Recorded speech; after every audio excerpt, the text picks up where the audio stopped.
हरे कृष्णा।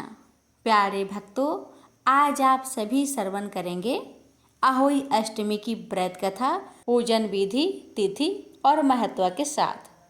तो आइए सुनते हैं अहोई अष्टमी की व्रत कथा और फिर इसके बाद जानेंगे अहोई अष्टमी व्रत से जुड़ी संपूर्ण जानकारियाँ।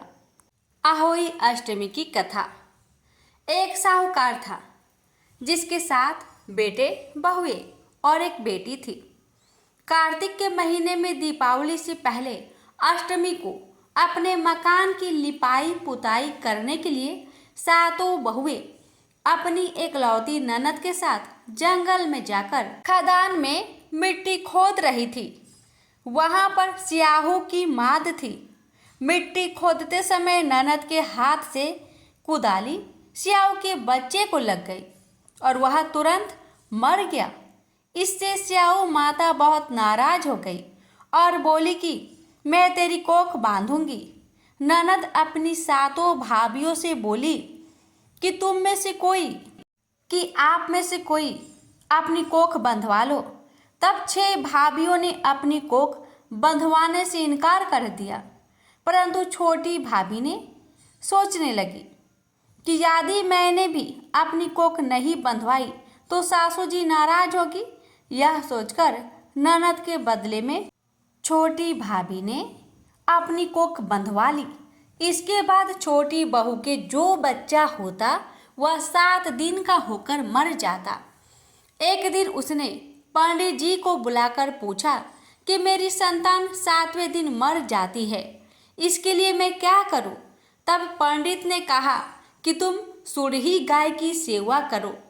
सुरही गाय स्याहू माता की भाईली है, वह तेरी कोख खुलवा देगी, तब ही तेरा बच्चा जिएगा। अब वह बहुत जल्दी उठकर चुपचाप सुरही गाय के नीचे साफ सफाई कर आती। गाय एक पैर से लंगड़ी थी। गौ माता बोली कि हर रोज उठकर कौन मेरी सेवा कर रहा है, मैं आज देखूंगी। गौ माता खूब सवेरे उठी तो क्या देखती है कि साहूकार की बेटे की बहू उसके नीचे साफ सफाई कर रही है। गौ माता बहू से बोली, क्या मांगती है? साहूकार की बहू बोली कि स्याहू माता तुम्हारी भाईली है और उसने मेरी कोख बांध रखी है, मेरी कोख खुलवा दो। गौ माता ने कहा, अच्छा। गौ माता साहूकार की बहू को अपने भाईली के पास लेकर चली। रास्ते में कड़ी धूप थी। वो दोनों एक पेड़ के नीचे बैठ गई। थोड़ी देर में एक सांप आया। उसी पेड़ पर गरुड़ पंखिनी के बच्चे को डसने लगा। साहूकार की बहू ने सांप ढाल के नीचे दबा दिया और बच्चे को बचा लिया। थोड़ी देर में गरुड़ पंखिनी आई तो वहां खून देखकर साहूकार की बहू को चोंच मारने लगी। साहूकार की बहू ने कहा, मैंने तेरे बच्चे को नहीं मारा, बल्कि सांप तेरे बच्चे को मारने आया था। मैंने तो उससे तेरे बच्चे की रक्षा की है। यह सुनकर गरुड़ पंखनी बोली कि मांग, तू क्या मांगती है? वह बोली, 7 समुंदर पार स्याहू माता रहती है, हमें तुम उसके पास पहुंचा दो। गरुड़ पंखनी ने दोनों को अपनी पीठ पर बैठाकर स्याहू माता के पास पहुंचा दिया। स्याहू माता उनको देखकर बोली कि आ बाझिन, बहुत दिनों में आई है। बातें करते समय स्याहू माता ने बीच में कहा कि बहिन, मेरे सिर में जुए पड़ गई है। सुरही के कहने पर साहूकार की बहू ने उसके सिर की सारी जुए निकाल दी। इस पर स्याहू माता ने प्रसन्न होकर कहा कि तूने मेरे सिर में बहुत सलाई फेरी है, इसलिए तेरे 7 बेटे और 7 बहू होगी। वह बोली कि मेरे तो एक भी बेटा नहीं है।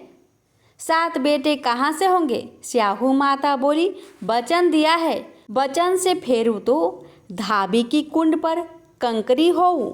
साहूकार की बहू बोली कि मेरी कोख तो तुम्हारे पास बंद पड़ी है।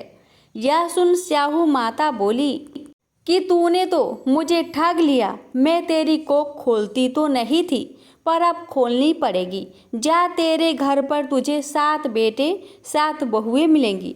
तू जाकर 7 उद्यापन करियो, 7 होई बनाकर 7 कराही करियो। वह लौटकर घर आई तो वहाँ देखा कि 7 बेटे 7 बहू बैठी है। उसने 7 होई बनाई, 7 उद्यापन किए, 7 कराही करी। शाम के समय जेठानियाँ आपस में कहने लगी कि जल्दी जल्दी धोक पूजा कर लो। कहीं छोटी बच्चों को याद करके रोने लगे। थोड़ी देर में उन्होंने अपने बच्चों से कहा, अपनी चाची के घर जाकर देख कर आओ कि आज वह अभी तक रोई क्यों नहीं। बच्चों ने आकर कहा कि चाची तो होई बना रही है, खूब उद्यापन हो रहा है। यह सुनते ही जेठानियाँ दौड़ी दौड़ी वहाँ आई और आकर कहने लगी कि तूने कोख कैसे खुलवाई। उसने कहा, तुमने तो कोख बंधवाई नहीं थी, सो मैंने कोख बंधवा ली थी, परंतु अब स्याहू माता ने दया करके मेरी कोख खोल दी है। हे स्याहू माता, जैसे साहूकार के बेटे की बहू की कोख खोली, वैसे ही हमारी और सब परिवार की बहुओं की कोख खोलती जाना। कहानी कहते की, सुनते की, हुकारा भरते की। प्रेम से बोलिए अहोई माता की जय। प्यारे भक्तों, आप सभी को मैं बता दूं कि अहोई अष्टमी के दिन माता अहोई और भगवान गणेश की पूजा की जाती है। अहोई अष्टमी का व्रत माता अहोइया देवी अहोई को समर्पित है। इस दिन माताएं अपने बच्चों की लंबी उम्र और खुशहाली के लिए यह व्रत रखती है। अहोई अष्टमी पर भगवान गणेश की पूजा करने से संतान से जुड़ी समस्याएं दूर होती है और इसके साथ ही अहोई अष्टमी पर भगवान गणेश के 108 नामों का जाप करने से सुंदर स्वास्थ्य और गुणवान संतान की प्राप्ति होती है। अब आइए भक्तों, जान लेते हैं अहोई अष्टमी व्रत की पूजन विधि के बारे में।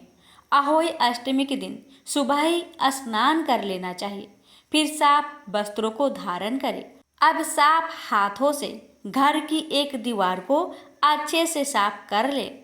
इस दीवार पर गेरू या कुमकुम से अहोई माता की तस्वीर बनाए, फिर उनके समक्ष दीपक जलाए और अहोई माता की कथा पढ़े या फिर सुने। अहोई माता की कथा श्रवण करने से पहले अपने हाथों में गेहूं के 7 दाने लेकर कथा को श्रवण करना चाहिए। कथा सुनने के बाद देवी से बच्चों की रक्षा की प्रार्थना जरूर करें। फिर शाम को तब पूजा करें जब आसमान में तारा उदय हो जाए। आसमान में तारों का उदय हो जाने के बाद आप उन्हें जल दें और मंत्रों का जाप करें। फिर पूजा के लिए बने पकवान जैसे हलवा, पूरी, मिठाई आदि का भोग अहोई माता को लगाए और इसके बाद पूरे परिवार के साथ माता की पूजा करें। अहोई अष्टमी इस साल 24 अक्टूबर को मनाई जाएगी। अहोई अष्टमी का व्रत माता कार्तिक कृष्ण अष्टमी तिथि को रखती है। इस साल यह तिथि 24 अक्टूबर को सुबह 1:18 पर शुरू होगी और 25 अक्टूबर को सुबह 1:58 पर खत्म होगी। उदया तिथि की मान्यता के अनुसार अहोई अष्टमी का व्रत 24 अक्टूबर को रखा जाएगा। अहोई अष्टमी पर तारों को देखने का शुभ मुहूर्त।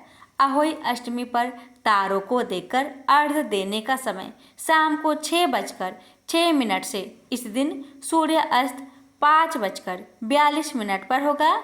माताएं अहोई अष्टमी पर तारों को जल चढ़ाने के बाद पूजा करती है और उसके गुड़ के बने पुए से चंद्रमा का भोग लगाकर स्वयं भी उसी से व्रत खोलती है और बच्चे को भी वह पुए प्रसाद के रूप में देती है।